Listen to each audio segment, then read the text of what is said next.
Distrito Informativo. El vocero de gobierno de Inglaterra anunció que el primer ministro Boris Johnson hoy va a renunciar. Esto es tras una cascada de renuncias de miembros de su gobierno. Estamos hablando de 2 ministros importantes y unos 50 miembros de su gobierno, viceministros, directores, tras una serie de hechos que han afectado la imagen del primer ministro. El más reciente fue un escándalo de que una persona cercana a él, que él lo nombró como subjefe de bancada, fuera acusado de acoso sexual, de comportamiento inapropiado por haber manoseado 2 hombres en un club privado. ¿Y por qué esto salpica al primer ministro? Porque la pregunta era si el primer ministro sabía el comportamiento de esta persona o no lo sabía antes de nombrarlo como subjefe de bancada. En un inicio dijo que desconocía este comportamiento, luego se filtró que sí lo sabía, que era una práctica común anteriormente en otros puestos, y ya al final el primer ministro lo admitió, pero que se le había olvidado. Esto genera una crisis de confianza en la población sobre la palabra del presidente. También anteriormente se hablaba de actos de corrupción.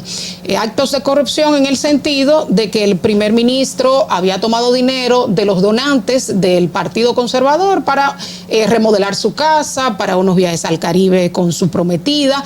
Pero también otra situación que se dio fue el Party Gates. El Party Gates fueron reuniones, fiestas que se dieron al interior de la Casa de Gobierno en momentos en que la población estaba muy restringida por las normas de confinamientos tan duras que se aplicaron en Inglaterra, y las personas sintieron de que había unas reglas para ellos y otras reglas para los miembros del gobierno. Y de hecho, y lo que muestra una gran independencia de los poderes, el primer ministro fue multado por la policía y todos los que asistieron a esas fiestas, y también sobrevivió a una moción de confianza de los mismos miembros de su partido, en el cual 41 legisladores de su partido votaron a favor de que se destituyera. Eso fue recientemente, ya para que se le aplicara otra moción de confianza, que si la perdía tenía que dimitir como líder del partido y luego como primer ministro.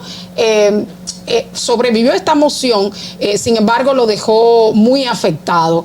Esta cascada de renuncias es la más grande que se ha tenido en Inglaterra desde 1932, que hubo 11 miembros, y muchos de ellos sentían, los ministros decían que renunciaban porque sentían que los ponía a decir mentiras ante los medios de comunicación, de que sabía, de que no sabía.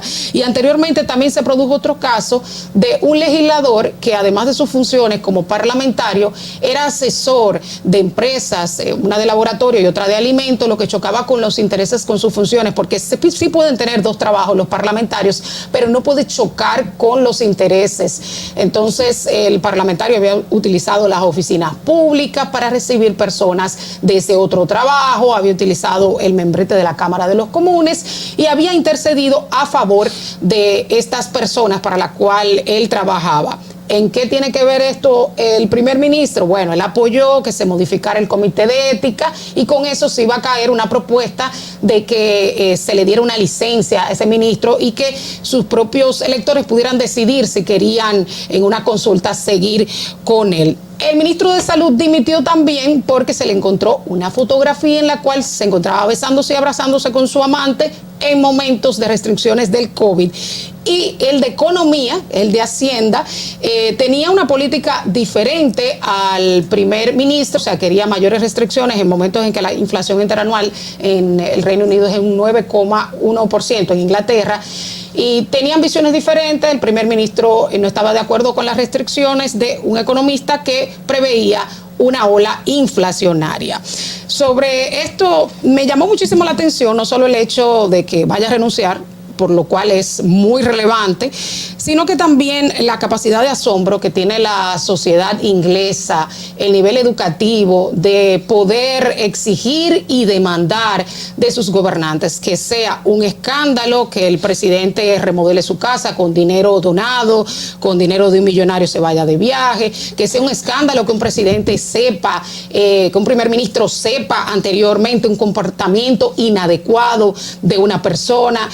Eso habla mucho de la madurez política de la sociedad, con hechos que son normalizados en la mayoría de los países de América Latina. Fernando.